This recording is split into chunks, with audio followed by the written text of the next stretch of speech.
Hey, welcome back to High Performance Leadership Journal and the Mind Tools. This one is Prioritize to Grow. I'll be sharing this with you. My name is Marq Neasman, if you're just joining along on this journey. And we are here talking about Prioritize to Grow, which is one of my favorite mind tools. Oftentimes, whenever you are, as a leader, whenever you're in a position to make a decision, it boils down to two main factors. One factor is going to be, is it lucrative? Does it generate revenue for the organization? Is it going to increase top line? Is it going to help you to breach into another industry? Is it going to help you to sell more product or reach more people, right? And so here, that's obviously a money priority, as we call it. But then there is another component that we have to consider, because the reality is a huge portion of the people that you gathered inside of your organization are there because of the core values. They're there because of what you believe in, far more than what you produce. And so because of that, we have to consider, does this opportunity align with our core values? And if it, and ultimately we're using a metric, a score system here. And you can see right here, it says 1 being the lowest and 5 being the highest. We grade each of these in the form of a score. And we have an example here.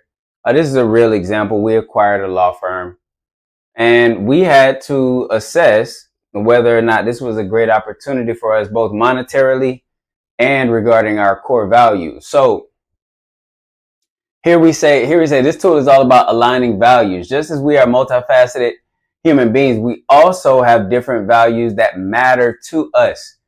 It's important that we are in control of this narrative, not allowing others to motivate or sway our decision-making process based on things like money and power. All right. Prioritize to Grow cuts to the core of what is worth doing, regardless of how much revenue it's worth making. And so here we have it. Well, just using the example that we already put here, our acquisition, we realized it would generate us close to $300,000 on a monthly basis. And that was an opportunity that we felt greatly aligned with the organization's trajectory and the degree of prominence that it would give us as well, the buy-in that it would give us among our current clients and future clients. And then aside from that, we realized that it did to some degree align with our core values, but because this was an acquisition, we had to consider the fact that that firm had its own culture, right? And it says here, the firm's culture is producing higher than normal attrition rates. Why is that important? Because we know that most people don't leave an organization because of pay. They leave an organization because of pain. They don't leave it because of pay most times. They leave it because of pain. And that pain is typically associated with leadership style and culture. And so here we looked at the attrition rate. How much turnover are they having, right? And we realized that we didn't have a super deep knowledge in that industry.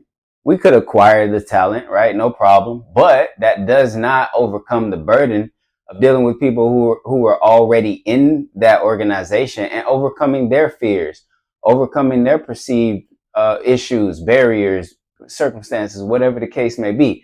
And so we graded this one out of 3. Now, the total on here is wrong. It should be 8, right?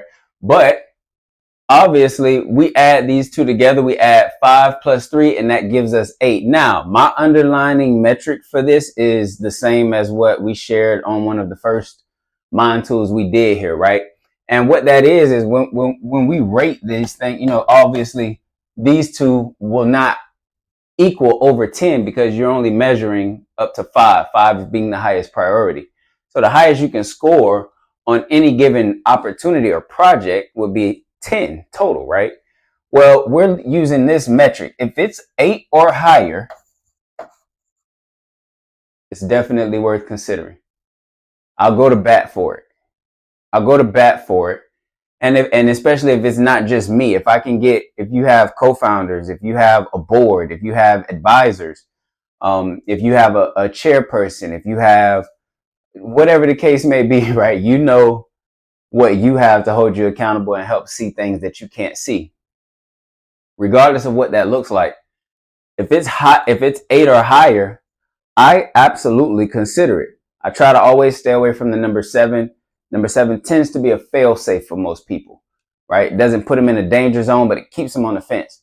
I want to get people off the fence. I want them to make a decision and back that decision with courage and with continued faith and growth. And so we're not running from pain. We know there will be pain. The pain is associated with growth. We're not running from pain. I wish you much pain.